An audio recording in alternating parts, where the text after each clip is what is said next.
here at Mainstay with the littles having a little lunch break and doing a little reading of Brighty of the Grand Canyon by Marguerite Henry. We're on Chapter 8, The Fight in the Cave.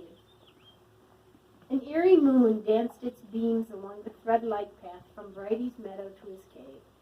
He stopped a moment to listen to the stillness of the night, but he found that it was not still at all. A bat whirled around him, squeaking, and an owl whispered, "Hoo, hoo, hoo." With a grunt of happiness, Brighty loped along the path until it opened out into a black cavern. Here, nature had built a vast shelter with an overhanging cliff for a roof, a wide, sand-swept floor, and one side open to the canyon. But what endeared it to Brighty was the pool of clean, clear water near the back wall, and the bed of ferns to lie in. Tonight, the moon quicksilvered the pool, and as the droplets fell from the cracks in the ceiling, they made the water wrinkle in an ever-widening circle. Brighty's keen eyes looked around his lair, and his ears pricked to catch the small, dulcet notes of the water. They had not changed their tune. Plink, flash, plink, flash, plink. He buried his muzzle and drank deep. Then he settled down in a clump of ferns, like a tired child come home at last to his own bed. His mouth open in a great stretching yawn. Everything was just as before, even the ghost-white tree trunk guarding the open side of the cave. As he lay among the ferns, watching the sailing moon, there was a sudden uprush of wings, and a great flock of doves swept into his grotto. The noise was deafening, but in spite of it, Brighty's eyelids drooped as he let the doves share his pool, scratch in the sand, eating the grains.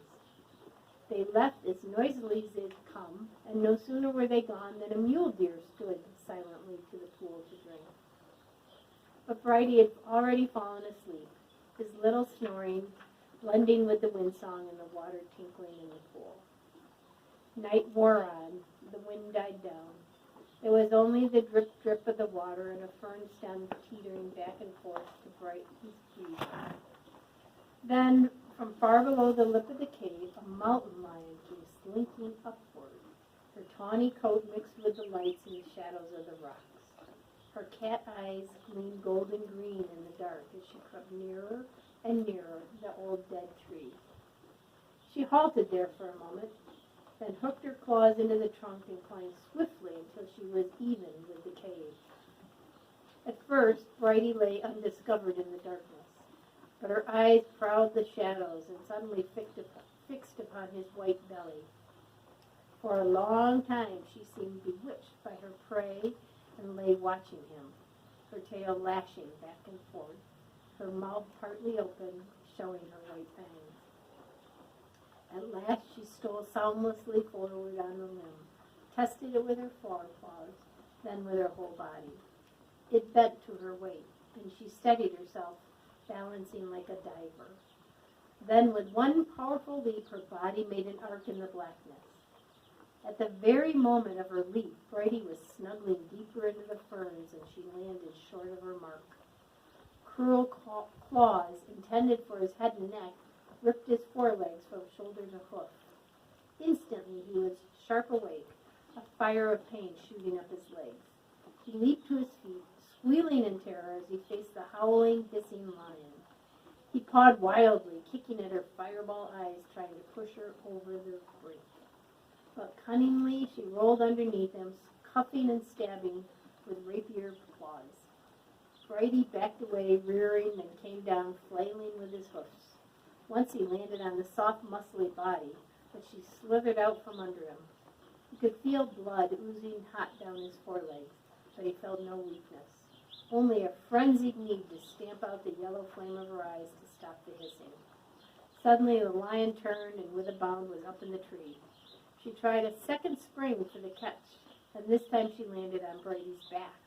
Down they both went on the floor of the cave, a snarling, grunting shadow in the moonlight. One moment they were almost in the pool, the next on the rim of the abyss with nothing but darkness and space below. The stars swam around Brighty and mixed with the moon, and hang on, sorry, nope. And his blood trickled darkly in the sand. He tried to shake free of the claws stabbing his shoulder, but they only dug deeper. Now the two figures grappled and came again to the pool, and they went spinning into the icy water. Still the lion would not let go. With a scream of pain, Brighty rolled over on his back, pinning her beneath him in the water. For long minutes he held there. Then gradually the claws eased, and at last they fell away.